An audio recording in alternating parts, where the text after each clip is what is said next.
सभी दर्शकों को ऋषिपाल दून का नमस्कार। दोस्तों, आज हम पहुंचे हैं जींद अर्बन स्टेट में और आप मेरे पीछे देख रहे हो, हर साल प्रांतीय महासम्मेलन होता है यहाँ अर्बन स्टेट में। और यहाँ पर आज आर्य समाज के बड़े बड़े साधु पधार रहे हैं और काफ़ी संख्या में महिला भी पुरुष भी पहुँच रहे हैं।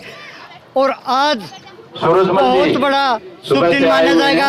पंडित राम प्रसाद बिस्मिल की बलिदान जयंती है और यहाँ पर सालाना सम्मेलन होता है, आर्य महासम्मेलन। और हमारे साथ जो महात्मा जुड़े हैं वो किसी परिचय के मोहताज नहीं, उन्होंने अपनी सारी जो जिंदगी है वो आर्य समाज के कामों में लगा दी। और आइए आज आपको उनको रूबरू कराते हैं। स्वामी जी नमस्कार। नमस्ते। नमस्ते स्वामी जी, पहले तो अपना स्वास्थ्य बताइए, कैसा है? मैं बिल्कुल ठीक हूँ। ठीक हो। स्वामी जी, देख रहे हैं कुछ और दूसरे समाज बढ़ रहे हैं, आर्य समाज कुछ घट रहा है जी। मुख्य कारण क्या है इसका? उसका कारण ये होता है कि जो कोई अंधविश्वास और पाखंड होता है, लोगों को वो सरलता से स्वीकार हो जाता है, इसलिए अधिकतर लोग उसकी तरफ चले जाते हैं। जहाँ अच्छाई होती है, जहाँ मिठास होता है, हाँ जी, वहाँ पर गंदगी पर मक्खियाँ ज़्यादा इकट्ठी होती हैं, अच्छी चीज़ पर मक्खियाँ नहीं आती। इसलिए यही है, आर्य समाज का जो विचार है वो तर्क पर आधारित है, विज्ञान पर आधारित है। उसको समझ पाना सब लोगों के पास की बात नहीं, इसलिए वो बढ़ते दिखते हैं, किंतु वो कोई बढ़े हुए हम नहीं मानते। जहाँ आँख मीच करके लोगों का जो जुड़ाव होता है वो कोई बढ़ना नहीं होता।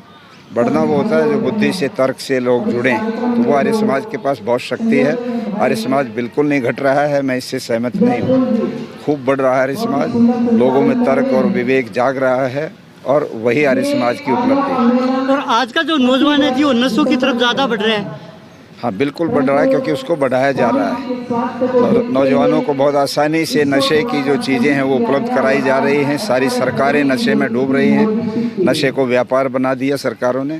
शराब बड़ी आराम से उपलब्ध होती है और जितने ड्रग्स हैं वो भी उपलब्ध होते हैं। लोग लाइसेंस ले करके चीज़ों को बेचते हैं। तो जहाँ पर सरकार किसी भी चीज़ को रिकॉग्नाइज करेगी तो वहाँ तो बढ़ेंगे। और नौजवान जो है वो, क्योंकि उनके अंदर जो है आगे निकलने की एक आदत होती है, तो जितना प्रचार उनको देखने को मिलता है वो इन्हीं चीज़ों का प्रचार मिलता है, तो वो उधर ही ज़्यादा आकृष्ट हो जाते हैं। स्वामी जी, क्या सत्याप्रकाश अगर स्कूलों में लगवाते तो सरकार उससे कुछ सुधार होगा समाज का? नहीं, वो संभव नहीं है। सत्याप्रकाश स्कूलों में नहीं लगाया जा सकता है, ना ही कोई लगाएगा। किंतु सत्यार्थ प्रकाश एक ग्रंथ है जिसमें पूरे के पूरे जो मानव के सिद्धांत होते हैं, मानव निर्माण का जो सिद्धांत है वो उसके अंदर दिया गया है, ऋषि दयान ने दिया। उसमें सब मत संप्रदायों की समीक्षा है, तो उसको किसी पाठ्यक्रम में लगा पाना इतना आसान नहीं है। यदि कोई लगाने की हिम्मत करे, निश्चित रूप से बहुत बड़ा अंतर आएगा और लोग अंधविश्वास और पाखंड से निकलेंगे।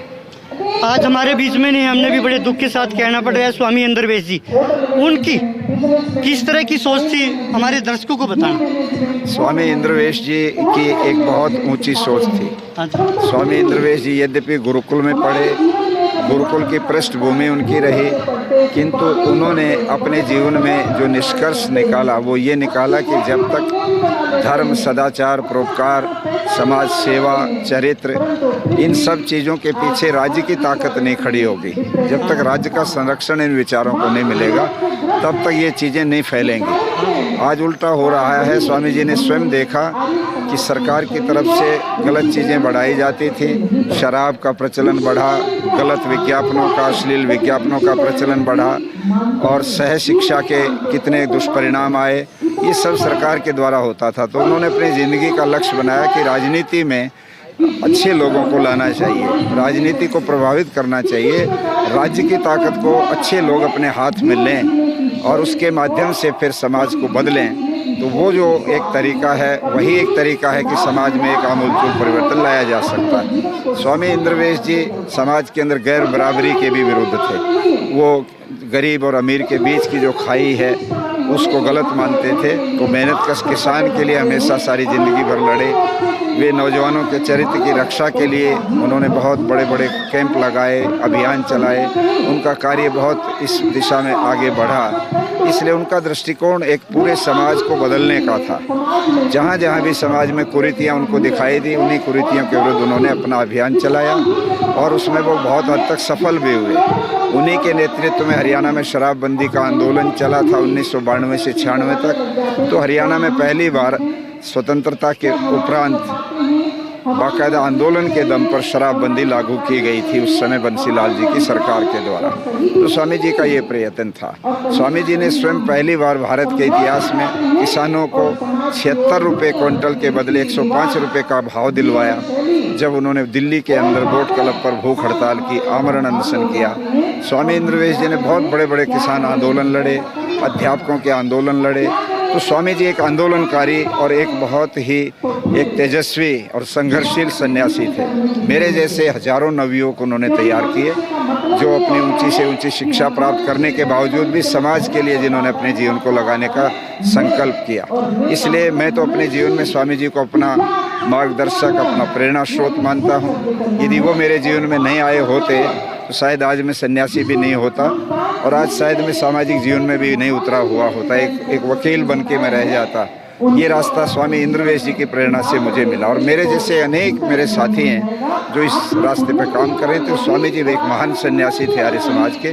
उन्होंने अपना एक बहुत बड़ा एक इतिहास 1967 से लेके 2006 तक, जब तक उनका देहांत हुआ तब तक उन्होंने बना के दिखाया। वो लोकसभा तक भी गए और लोकसभा में उन्होंने बहुत अच्छे अच्छे मुद्दे उठाए, जो राष्ट्रीय मुद्दे थे उनके ऊपर उनका विचार आया। तो स्वामी जी की जितनी भी बातें बताई जा सकती हैं वो थोड़े शब्दों में नहीं कही जा सकती। वो तो एक बहुत लंबा इतिहास है उनका, वो मैं अपने सामने देख रहा हूँ। मेरे सामने उनका जीवन अब घूम रहा है, क्योंकि मैं एक एक कदम उनके साथ रहता था और उनको बहुत नज़दीक से मुझे देखने और समझने का अवसर मिला था। उनकी प्रेरणा, वो बहुत ऊंचे त्यागी थे, कभी पैसे का व्यामोह उनके जीवन में मैंने नहीं देखा। वो सब कुछ एक प्रकार से सर्वस्व त्यागी बन करके जीवन में रहे और सही सन्यास का धर्म उन्होंने पालन करके दिखाया। स्वामी जी, आज का जो सम्मेलन है उसका मुख्य उद्देश्य क्या है? आज का सम्मेलन प्रतिवर्ष यहाँ स्वामी रामवेश जी महाराज के नेतृत्व में होता है और इसका मुख्य मकसद ये है कि लोगों में जागृति पैदा करना, विशेष रूप से शराब के खिलाफ, कन्या भ्रूण हत्या या और जो समाज में कुरीतियाँ बढ़ रही हैं, अंधविश्वास, पाखंड है, उनके खिलाफ जागरूकता पैदा करने के लिए सम्मेलन होता है। और ये सम्मेलन अमर शहीद राम प्रसाद बिस्मिल और स्वामी श्रद्धानंद जी को समर्पित रहता है, जो दोनों ही ये व्यक्ति भारत के इतिहास में एक देदीप्यमान सूर्य के समान चमकते हैं। दोनों ने अपनी ज़िंदगी समाज की इन कुरीतियों के विरुद्ध लगाई। खुद स्वामी श्रद्धानंद जी अपने युवा अवस्था में शराब पीते थे, खुद राम प्रसाद बिस्मिल शराब पीते थे। उन्होंने जब इन चीज़ों से अपने आप को दूर हटाया और ऋषि दयानंद की शिक्षाएं उनको प्राप्त हुई, उसके बाद उन्होंने देश की आज़ादी के आंदोलन से लेके समाज के परिवर्तन तक में बहुत बड़ी भूमिका अमर शहीद राम प्रसाद बिस्मिल और उसके साथियों ने और स्वामी श्रद्धानंद जी महाराज ने निभा करके दिखाई। तो ये समारोह उन्हीं की स्मृति में सामाजिक कुरीतियों के विरुद्ध समाज को जागरूक करने के लिए आयोजित होता है। आज भी उसी रूप में ये मनाया जा रहा है। यहाँ पर कुछ प्रस्ताव पारित होंगे और वो प्रस्तावों पर फिर आगे वर्ष भर हम काम करेंगे। ये सम्मेलन का महत्व विशेष रूप से इस रूप में। स्वामी जी, आखिरी एक प्रश्न और करेंगे। आर्य समाज की जो स्थापना है स्वामी दयानंद ने की, लेकिन उससे भी पहले कृष्ण जी भी आर्य समाजी थे, रामचंद्र जी भी आर्य समाजी थे। इसका क्या राज है? देखो, ऐसा है कि राम आर्य समाजी थे ये कहना तो उपयुक्त नहीं है। आर्य समाजी का मतलब जो आर्य समाज के सदस्य बन जाए या आर्य समाज के विचारों को माने। आर्य समाज का इतिहास 1875 से शुरू होता है। आर्य समाज की स्थापना स्वामी दयानंद सरस्वती ने राम और कृष्ण के जो मंतव्य थे, वेदों के सिद्धांत थे, उनको आगे बढ़ाने के लिए आर्य समाज बनाया था। इसलिए उनको तो हम यूं इस रूप में आर्य समाजी नहीं कह सकते, हम ये कह सकते हैं वो वेदानुयायी थे। वेदों के सिद्धांत का पालन उन्होंने भी किया था। वे भी गुरुकुलों में पढ़े थे और गुरुकुल शिक्षा प्रणाली से वो निकले हुए उद्भट विद्वान भी बने और योद्धा भी बने और उन्होंने अपने अपने व्यक्तित्व से समाज में एक नया इतिहास रचा करके दिखाया, जो आज तक हमको प्रेरणा देता रहता है। चाहे वो मर्यादा पुरुषोत्तम राम हो, चाहे योगेश्वर कृष्ण हो, किंतु आर्य समाज जो है वो एक विशेष उद्देश्य के लिए ऋषि दयानंद ने बनाया कि जो वैदिक मान्यताएं आज समाज में एक तरह से हट रही हैं, छोटी लोगों के व्यवहार से बाहर होती जा रही हैं, अवैदिक मान्यताएं बढ़ रही हैं, इनको रोकने के लिए और वैदिक मान्यताओं को प्रचारित करने के लिए आर्य समाज को उन्होंने अपना दायित्व सौंपा और आर्य समाज को खड़ा किया। आर्य समाज पिछले 150 वर्ष से लगभग इस काम को कर रहा है और आर्य समाज भी उन्हीं बातों को आगे बढ़ा रहा है जिन बातों को दयानंद, कृष्ण और राम ने माना। ठीक है जी, धन्यवाद। नमस्कार। दोस्तों, ये बताइए हमारे को स्वामी जियों ने जो आर्य समाज के बड़े बड़े महासंत साधु थे उनकी रूपरेखा, और बने रही टोराधून के साथ। मैं हूँ जींद से ऋषिपाल। जय हिंद, जय भारत।